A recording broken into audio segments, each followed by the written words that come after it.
Joo, siinä tuli taas uusi kärrillinen tavara vähän projekti.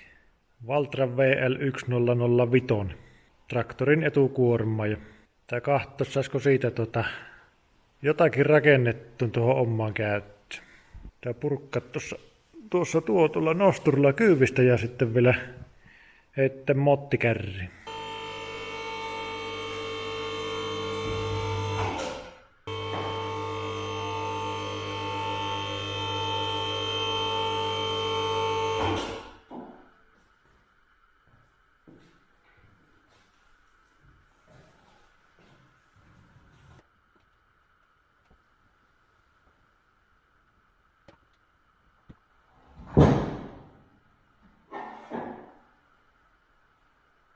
Tuo on monneessa hyvä tuo autonostorikille. Ei näitä muuten millään assaan.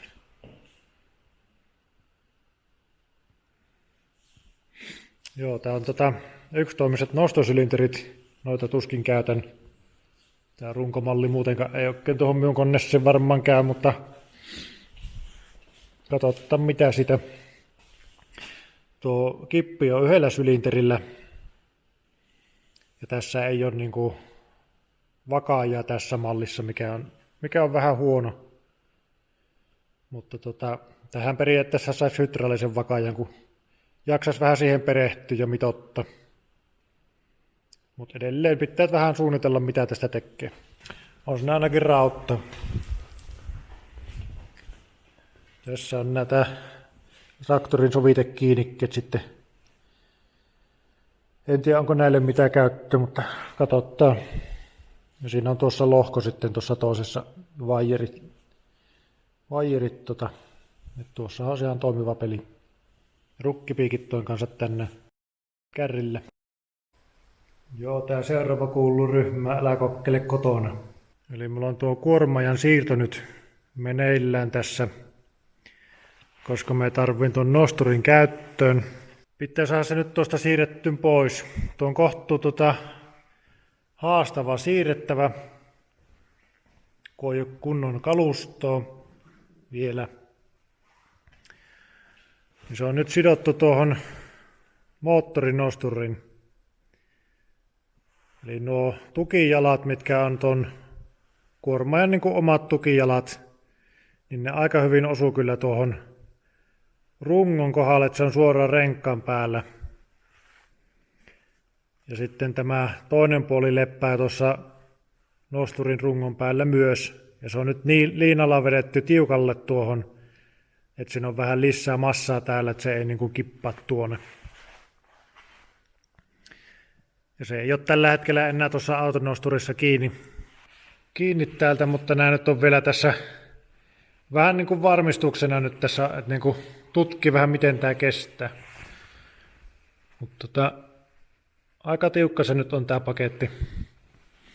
Nuo oli pakko vetää nuo liinat tuosta ristiin, koska tämä sivusuunnassa oli aika utera. Ei ole vieläkään mikään niin kuin kaikkein tukevin, mutta aika hyvä se tuossa nyt on. Tuo kuormaaja kuitenkin painaa tietojen mukaan jotakin 500 kilon luokkaa, niin kuin ilman noita kiinnitysrautoja ja kauhaa. Et siinä kyllä paino niin kuin on. Periaatteessa tuo moottorinosturin kapasiteetti kyllä pitäisi riittää tuohon ihan hyvin. Mutta ehkä tässä nyt se suurin pelko on, jos se tuosta pääsisi keikkaamaan johonkin päin ja jalat liippeisi tuolta, niin sitten se lähtisi niin tänne eteenpäin tai sivulle päin. Me nyt kokkelen siirtää sen tuosta nosturilta eestä ja siirrän varmaan nyt toistaiseksi tuohon Joutra eteen ihan vaan huvikseen vähän mallata, että miten isokokoiselta se näyttää vielä tuohon koneeseen verrattuna. Eikä se ole ihan sopivan kokoinen. Täydellinen istuvuus. Eihän tuohon tarvitse pikkusen runkkoa alle ja se on siinä. Vai laittaisiko tuohon koppiin kiinni kuitenkin tuosta kiinni, niin eturunko kääntyisi, kato vaan tuossa alla sille niinku iteksi. Olisi muuten aika jännä. Ei ole varmaan kukkas semmoista vettä tehnyt. Runko ohjattu ja takarungossa on kuorma. Joo, mutta sanottaako, että tuosta alaspäin niin tuohon on niin kuin vielä sopusuhtainen. Että tuo koko tuo takaosa, niin tuota ei varmaan tule käytetty. No kiinnikkeet tietysti voisi hyödyntää, jos ne on, niin käypi tuohon geometriin ja muuten. Laskisi ne tuonne vähän alemmas ja siitä suoralla putkella tuohon.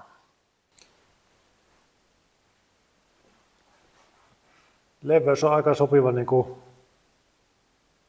että se mahtuu tuo runko tuohon niin renkkaiden väliin. Joo, sitä pitää ruveta vähän suunnittelemaan. Vesipumppu tuli tiensä päähän. Se on nyt tässä ihan iteksi ja vaikka ei ole käytetty. Ruvennut vuotamaan.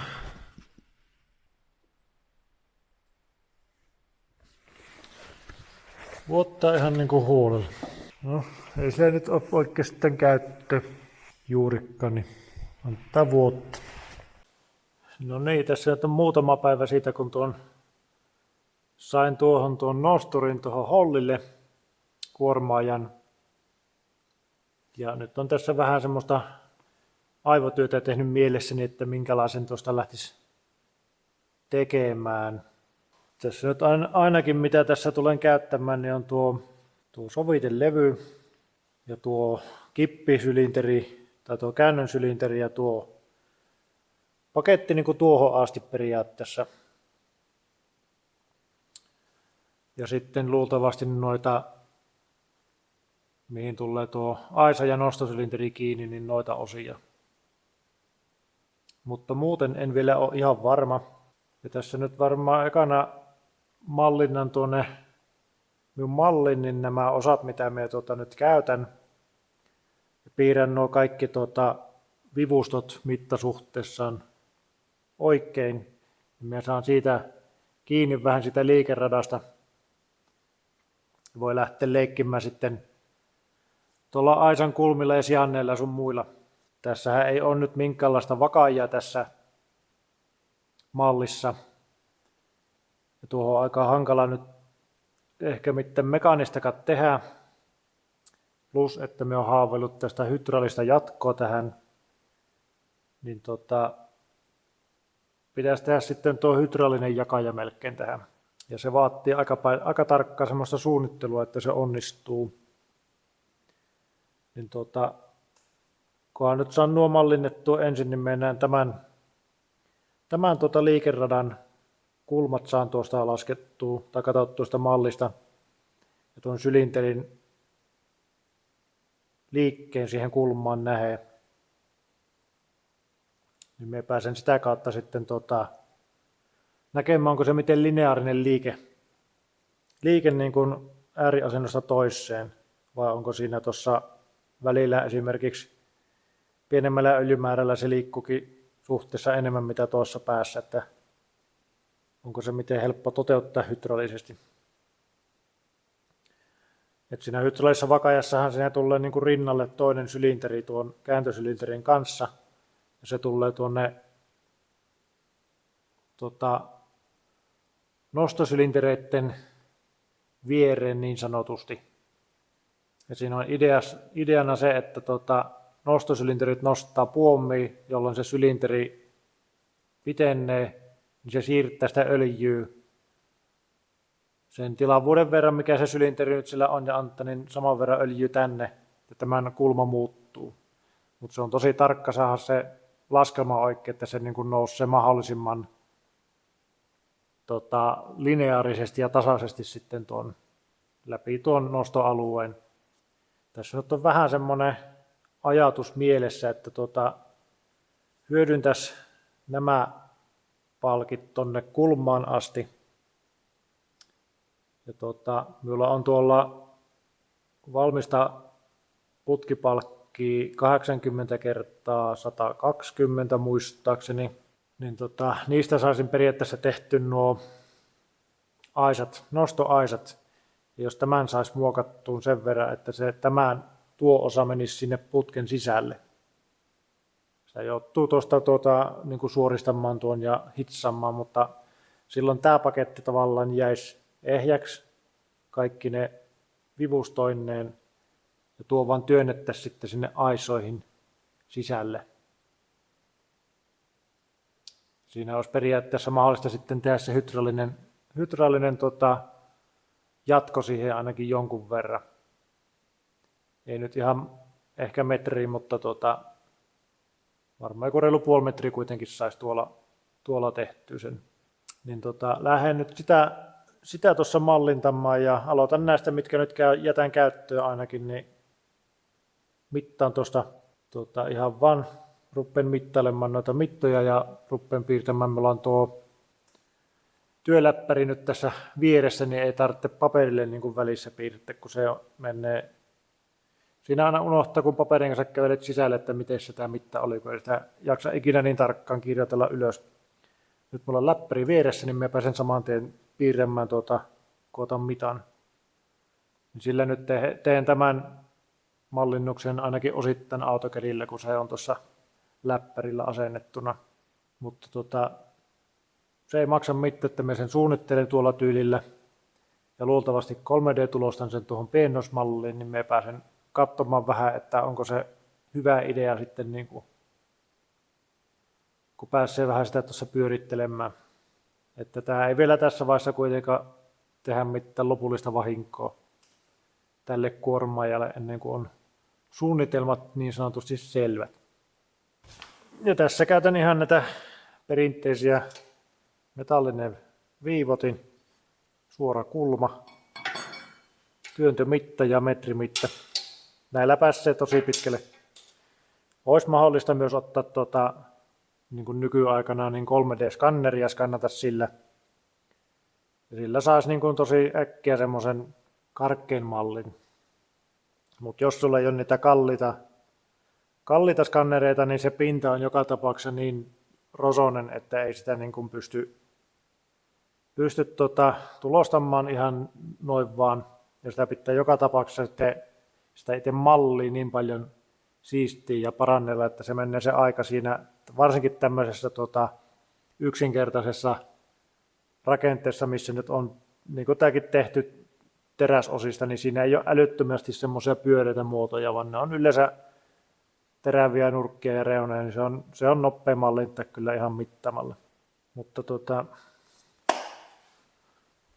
minä rupean sitä tässä piirtämään ja valitettavasti tämä Windowsin näytön tallennus ei tallenna näitä komentoja tähän, mitä näkyy tuossa, mutta minä yritän selostaa tuossa samalla niin vähän niitäkin. Jos tästä lähdetään ihan tällä, tätä jo mietin vähän tulostamistakin, niin varmaan tulostan nämä lätkät niin kuin ensi tulostusalustaa vasten niin kuin tämän osan. Se on ehkä selkeän silleen, niin 170 milliä ja 120 milliä. Ja siihen rectangle-komento 170 tabia ja 120. Ja siinä on ensimmäinen osa. Täällä on muutakin me ollaan hahmoteltuja näitä koneita tälleen 2D vähän aikaisemmin. Tuossa jo joku hetki sitten ja kääntösädettä ja värimallia ja pumput ja kaikki mitä aina tarvii, niin tällä on kädillä helppo nopea piirtää. Tuossa on noita keskirungon osia ja tälleen monen sitten, että meillä on valokuva mihin sitten piirrän ja sitten vaskaalla sen mittaan muutamalla mittauspisteellä. Niin. Tämä on sen verran monimutkainen, että siinä varsinkin kun on niin kuin eri syvyydessä näitä, niin se hämmää heti tuo valokuva niin paljon, ettei tuohon voi luottaa. Piirrätte nyt ihan tälleen niin kuin manuaalisesti. 29. Me piirrän monesti näitä apuviivoja, ne on mukava sitten käyttää että se snappää kiinni näihin. Tästä kautta niin tuo reuna on niin kuin tasassa tuon kanssa aika lähellä. 140, 20. 40 ja 2 milliä pienet.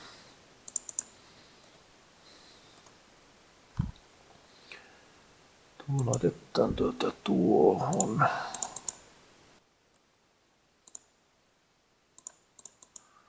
Puuviva pois. Sitten tässä on 6 senttiä ja 6 senttinen palaa pois.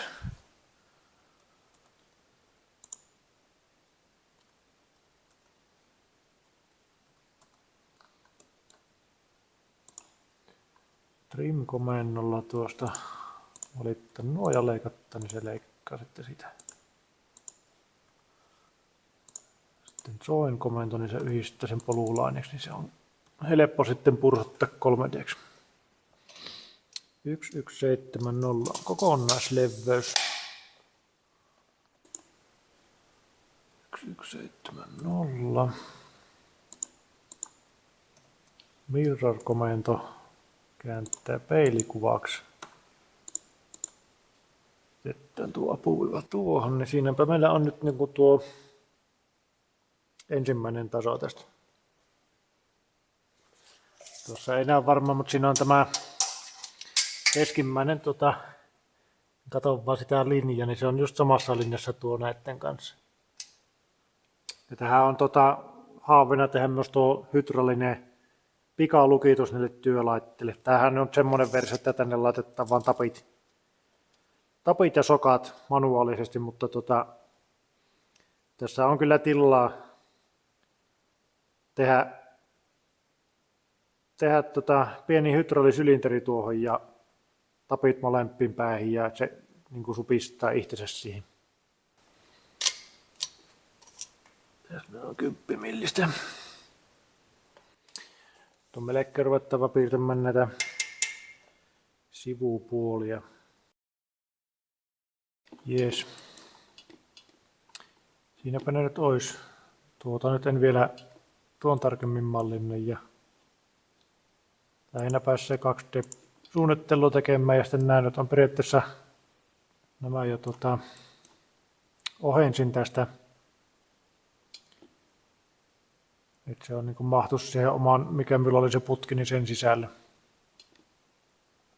Että tämä niin kuin pysyisi aika lailla vakiona. Sylinteri vielä pitää, mutta nämä olisi periaatteessa nyt tulostusvalmiita. Pitää skaalata 1/10. Tuon tuosta AutoCADista tämän kuormaajan mallin tähän Fusion 360 malliin. Säädin siinä samalla nuo kaikki liitokset toimimaan oikein, että sylinterit toimii ja keskinivelet ja ne on niin kuin yhteydessä toisiinsa. Renkaat pyörii ja keinut toimii.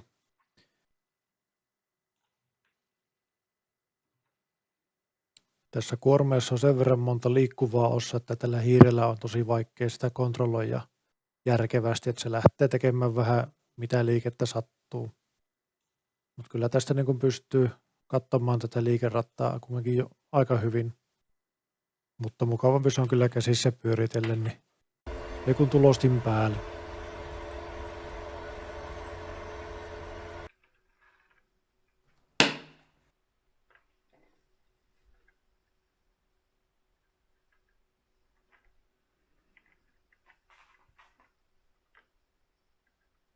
No niin, nyt on kuormeesta ensimmäinen versio saatu suunniteltu ja nyt on se tulostettunakin tässä pöydällä.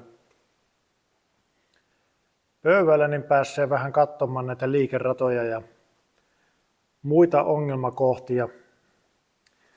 Eli tämä on nyt toteutettu sillä suunnitelmalla, mitä tuossa aiemmin videossa sanoinkin, että olisi niin kuin hydraulinen jatko ja yksi nostosylinteri keskellä. Kauha on tällainen kauha minulla on tuolla oottamassa.